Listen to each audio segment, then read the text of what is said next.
നമസ്കാരം, എല്ലാവർക്കും സമയം മലയാളത്തിലേക്ക് സ്വാഗതം. ഇന്ന് യൂറിനറി ട്രാക്ട് ഇൻഫെക്ഷൻ പരിഹരിക്കാൻ ഒരു നല്ല റെമഡി തയ്യാറാക്കിയാലോ? ഇൻഫെക്ഷൻ വന്നാൽ നല്ല വേദനയും ഒരുതരം ബേണിംഗ് സെൻസേഷനും ഒക്കെ ഉണ്ടാകാറുണ്ട് അല്ലേ? അങ്ങനെയെങ്കിൽ ഇതിനായി എങ്ങനെയാണ് ഈ റെമഡി തയ്യാറാക്കുക എന്ന് നോക്കാം. ഇത് തയ്യാറാക്കാൻ നമുക്ക് വേണ്ടത് എന്തെല്ലാമാണെന്ന് ആദ്യം നോക്കാം. മല്ലിയില,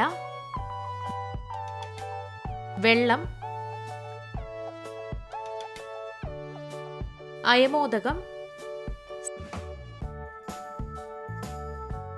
സോഡാപ്പൊടി. ഇനി ഇതെങ്ങനെയാണ് തയ്യാറാക്കുക എന്ന് നോക്കാം. അതിനായിട്ട് മല്ലിയില അറ്റ്ലീസ്റ്റ് 2 തവണയെങ്കിലും കഴുകി വേണം എടുക്കാനായിട്ട്. ഇതിലുള്ള അഴുക്കുകളൊക്കെ പോകാനായിട്ടാണ് ഇങ്ങനെ കഴുകുന്നത്. മല്ലിയില ഇൻഫെക്ഷന് കാരണമാകുന്ന ബാക്ടീരിയയെ കൊല്ലാൻ സഹായിക്കുന്നു. അതിനാലാണ് ഇത് നമ്മൾ ഈ റെമഡിക്കായി എടുക്കുന്നത്.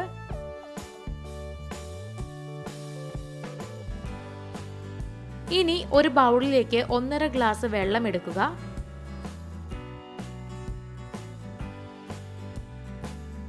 ഇതിലേക്ക് കഴുകി വച്ചിരിക്കുന്ന മല്ലിയില ചേർത്ത് കൊടുക്കാം.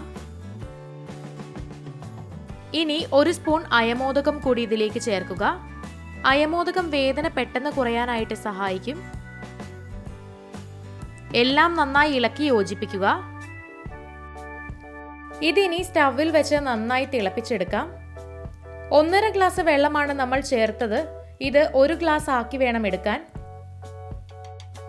ഇത് 1 ഗ്ലാസ് അളവിൽ തിളപ്പിച്ച് വറ്റിച്ച് കഴിഞ്ഞിട്ടുണ്ടെങ്കിൽ ഒരു പാത്രത്തിലേക്ക് അരിച്ചെടുത്ത് മാറ്റാം.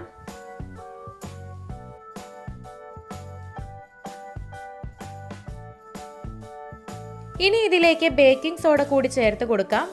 ബേക്കിംഗ് സോഡ യൂറിനറി ട്രാക്റ്റിലെ ഗ്യാസ് കുറയ്ക്കാനായിട്ട് സഹായിക്കും. യൂറിനറി ഇൻഫെക്ഷന് വേണ്ടിയിട്ടുള്ള നമ്മുടെ കഷായം ഇവിടെ തയ്യാറായി കഴിഞ്ഞു. വേദന കുറയുന്നത് വരെ ഇത് കഴിക്കാവുന്നതാണ്. എത്ര എളുപ്പത്തിലാണല്ലേ ഈ റെമഡി വീട്ടിൽ തന്നെ തയ്യാറാക്കിയത്.